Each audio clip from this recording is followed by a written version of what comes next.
Hampshire. So the results are still coming in from across the state, but right now it is clear that Senator Sanders and Mayor Buttigieg had strong nights. And I also want to congratulate my friend and colleague, Amy Klobuchar, for showing just how wrong the pundits can be when they count a woman out.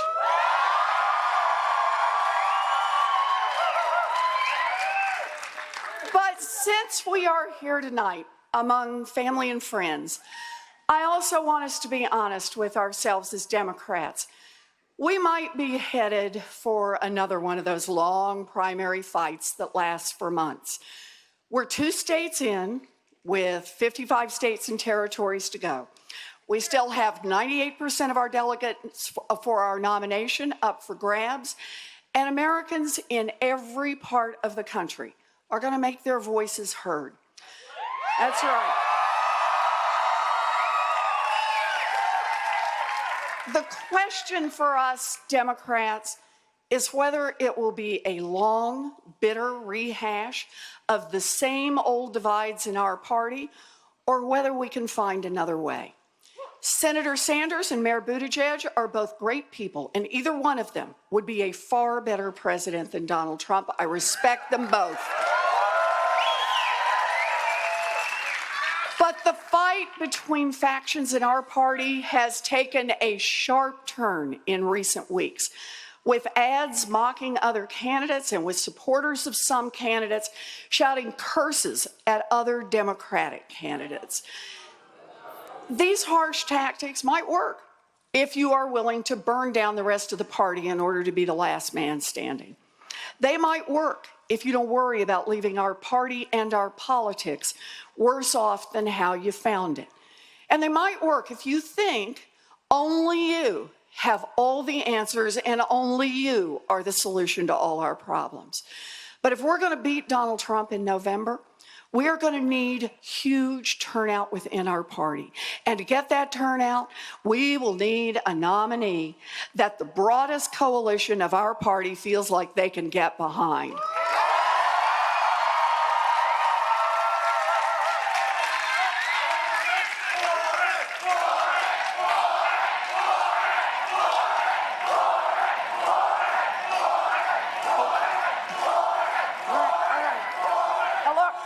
We cannot afford to fall into factions.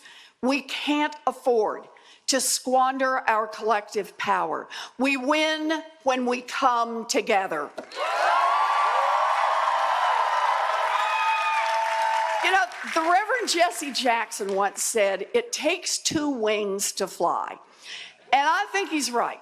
Our campaign is best positioned to beat Donald Trump in November because we can unite our party.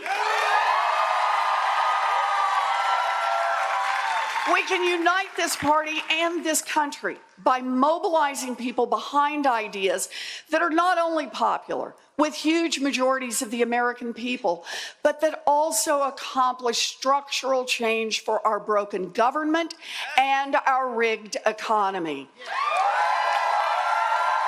We can unite people around a wealth tax on the very richest Americans so we can invest in education for all our children. We can unite people around ending corruption in Washington, ending the corruption that has meant stagnant wages, rising costs, and a tighter and tighter squeeze on the middle class. We can do that. Ending corruption that leaves more and more working families with less and less hope for a better future, and that has crushed people of color even harder. Ending the corruption that has shortchanged our kids, our schools, and the very survival of the planet they will inherit.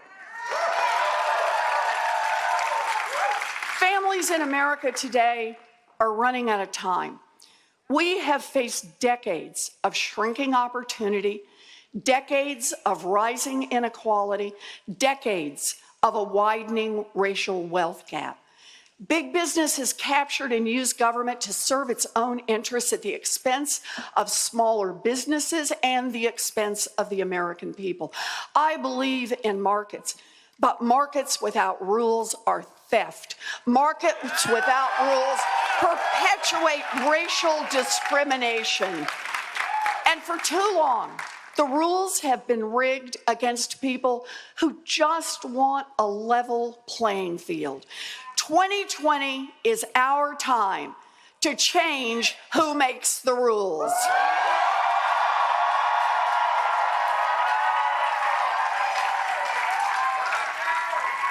Now, it was never my plan to run for office of any kind. We're glad you did. Well, good.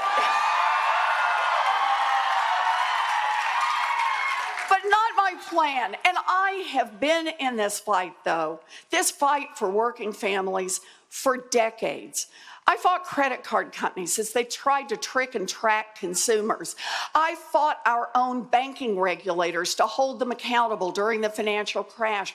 I fought to build a new federal agency to protect consumers from predatory financial institutions.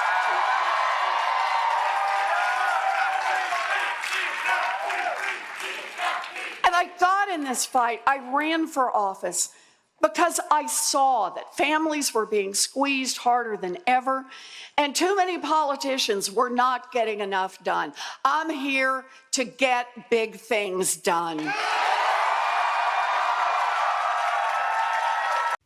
Hey, NBC News viewers, thanks for checking out our YouTube channel. Subscribe by clicking on that button down here, and click on any of the videos over here to watch the latest interviews, show highlights, and digital exclusives. Thanks for watching.